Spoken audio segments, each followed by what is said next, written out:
Olá, vamos para mais uma aula de Direito Processual do Trabalho. O nosso tema hoje a gente vai falar um pouco sobre as atividades realizadas pelos sujeitos do processo.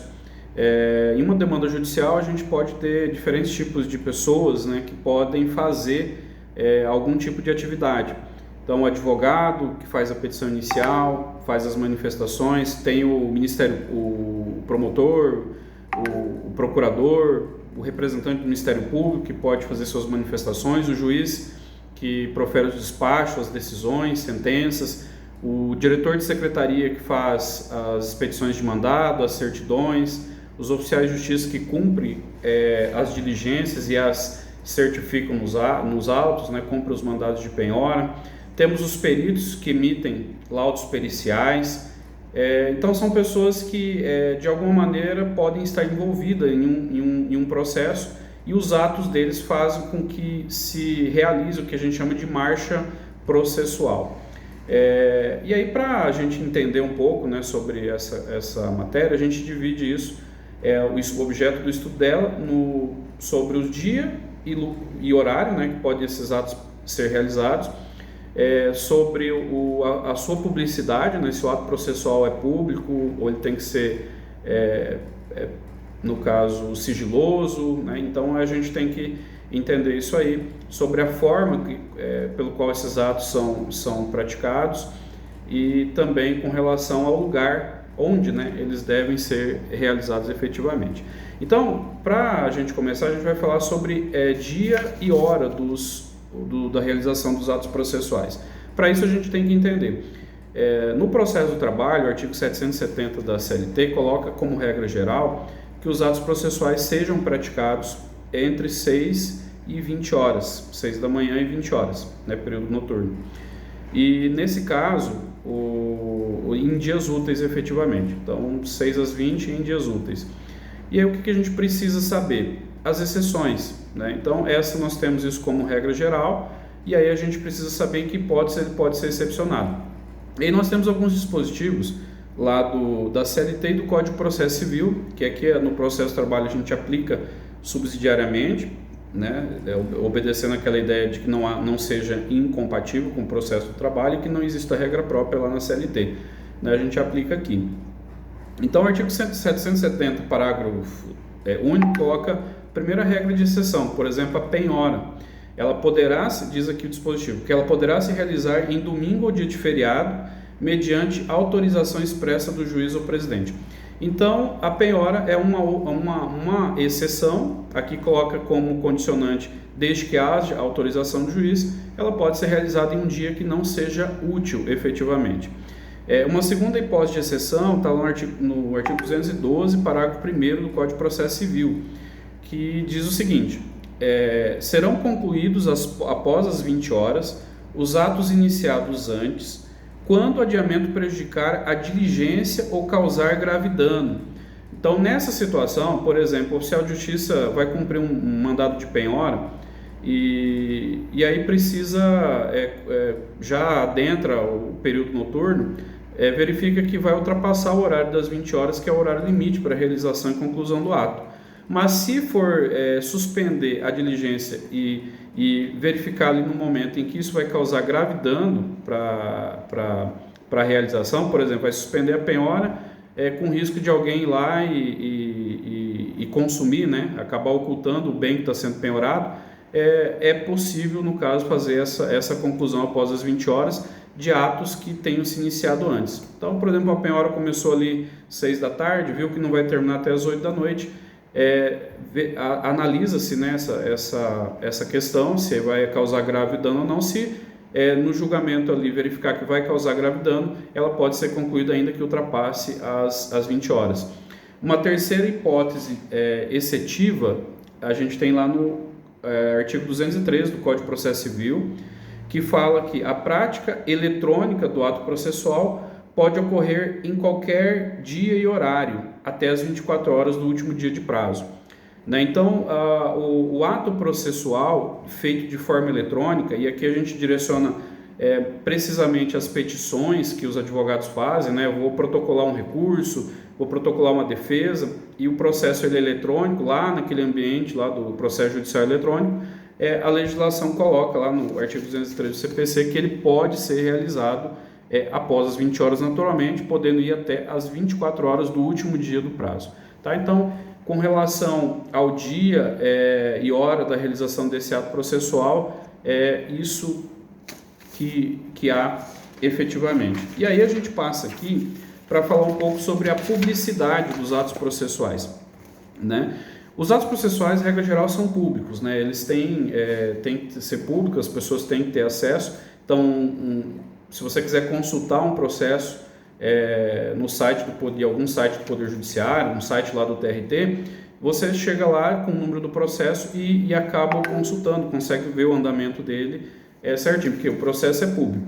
E aí, nós temos algumas exceções, né? Algumas exceções que a gente precisa deixar claro. E aí, nesse caso das exceções, a gente vai trazer um pouquinho para o nosso ambiente do processo de trabalho.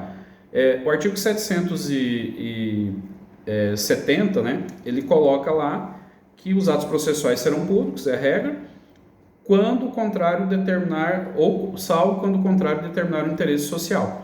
Então, a gente tem como uma primeira hipótese de exceção quando verificar que, pelo interesse social, há necessidade do processo permanecer em sigilo ou segredo de justiça. Aí o artigo 189 do Código de Processo Civil, ele predispõe que os atos processuais são públicos, ou seja, lá no processo civil, né, ali é a regra.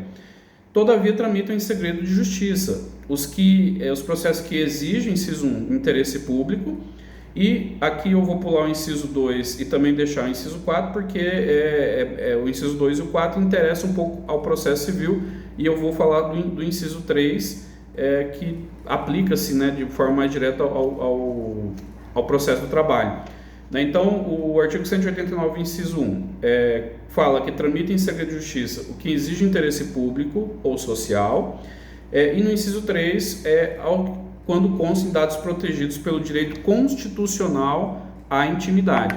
Então, podemos extrair efetivamente aqui para o processo de trabalho que quando no processo a gente tiver, de alguma maneira, envolvido interesse público, interesse social ou intimidade, esses processos poderão tramitar em sigilo ou segredo de justiça.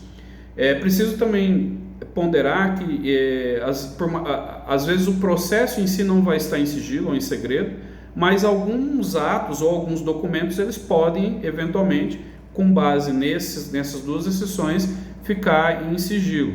Então, por exemplo, uma situação no direito do trabalho, um processo, né, em direito do trabalho que envolve intimidade, os casos que vão se avaliar se houve ou não assédio sexual no ambiente do trabalho. Então, nesse tipo de circunstância, a gente tem aí o direito constitucional à intimidade, para que se justifique esse processo atuar em segredo de justiça. Algumas situações, na fase de execução, por exemplo, eles podem ensejar pelo direito constitucional à intimidade, deixar em sigilo alguns documentos. Por exemplo, às vezes você vai pedir lá acesso às declarações de imposto de renda do devedor para que verifique se ele tem bens ali para garantir o juízo, né? Garantir a dívida.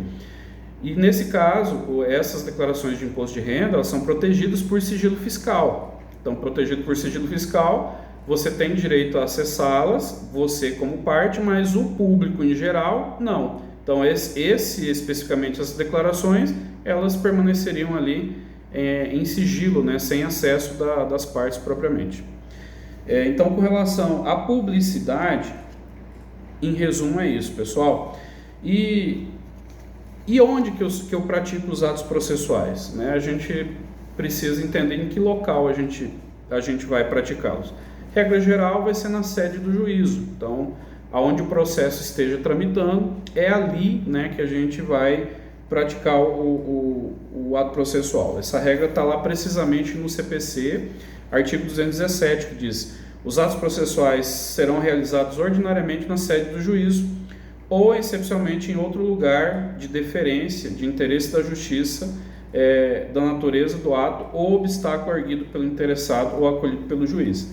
Então, ordinariamente da sede do juízo, excepcionalmente em razão de deferência e de interesse da justiça. Razão de deferência, a gente pouco vê, mas é aquela situação em que há alguma data comemorativa, em que o Poder Judiciário verifica, olha, vamos transferir a sede desse juízo para outro local em comemoração ao aniversário, naquele momento, no passado, a sede do juízo já foi naquela outra localidade. Então, quando houver alguma deferência mesmo, alguma questão comemorativa, o Poder Judiciário definir isso por algum ato administrativo, que a sede do juízo será em outro lugar. Ou no interesse da justiça, né? A gente tem como um exemplo muito clássico aqui na Justiça do Trabalho, são as varas itinerantes, né? Então, a sede do juízo, por exemplo, fica numa determinada cidade, mas existe um ato administrativo, geralmente no tribunal, que confere às cidades circunvizinhas, a sede do juízo, receber as varas itinerantes, e aí vai lá em algum local transitório e lá se realiza as audiências, se fazem, né, os atendimentos nesta localidade. E ainda a gente tem aqui quando algum obstáculo é erguido pelo interessado e acolhido pelo juiz, né? Quando a parte fala, olha, não tenho condições de alguma maneira, acontecer alguma catástrofe, alguma calamidade pública, eu não consigo fazer o ato processual na sede do juízo, então pede excepcionalmente o juiz para que faça no local onde ele reside. Uma terceira excepcionalidade com relação ao lugar aí a gente tem que citar aqui o juízo 100% digital, que é a resolução 345 de 2020 ali do CNJ. Ele instituiu o juízo 100% digital e ponderou que, nesses casos, os atos processuais serão realizados de forma virtual. Ou seja, no ambiente virtual que será realizado. E ambiente virtual vai ser em todas da onde a pessoa estiver, né, desde que tenha acesso à rede mundial de computadores. Então, no caso do juízo 100% digital, embora o ato seja praticado vinculado a determinado foro, determinado juízo, mas a pessoa pratica de onde ele estiver. Então, às vezes, uma audiência vai ser realizada, você vai estar em um estado, o juiz vai estar lá na sede do juiz, o outro advogado vai estar em outro estado. Então, ali no juízo 100% digital, ele é uma espécie de exceção a essa regra de que o ato processual seja praticado na sede do juízo. E quanto à forma dos atos processuais, nós temos que destacar o princípio da instrumentalidade das formas. No processo de trabalho a gente tem o princípio da simplicidade das formas. O artigo 188 ele fala o seguinte, e aqui aplicado, né, de forma subsidiária, que os atos e termos processuais independem de forma determinada, salvo quando a lei expressamente o exigir, considerando-se válidos que realizados de outro modo lhe preencham a finalidade essencial. O artigo 277 ainda predispõe que quando a lei prescrever determinada forma, o juiz considerará válido o ato se realizado de outro modo lhe alcançar a finalidade. Então é a positivação do princípio da instrumentalidade das formas, princípio da simplicidade das formas, que ele pondera que, ainda que a lei coloque determinada formalidade para que aquele ato seja realizado, caso ele tenha alcançado a finalidade, ele vai ser convalidado. Um exemplo muito clássico que nós temos é a citação por aplicativo de mensagem, né? Vamos ler ali a questão do WhatsApp. A gente não tem ainda, né? A gente vai ver na próxima aula a questão das comunicações processuais, mas não é possível ainda, a lei não permite a citação via WhatsApp, né? Não, mesmo no juízo 100% digital, não é permitido a citação via WhatsApp. Porém, se o Poder Judiciário ou o oficial de justiça cumprir desta forma e ele alcançar a finalidade, ou seja, dar à ciência a parte ré, ele vai ser convalidado, ainda que o meio utilizado não tenha sido efetivamente o mais adequado. Pessoal, então era isso, né? Agora, próxima aula a gente vai falar sobre comunicações dos atos processuais. Te espero lá.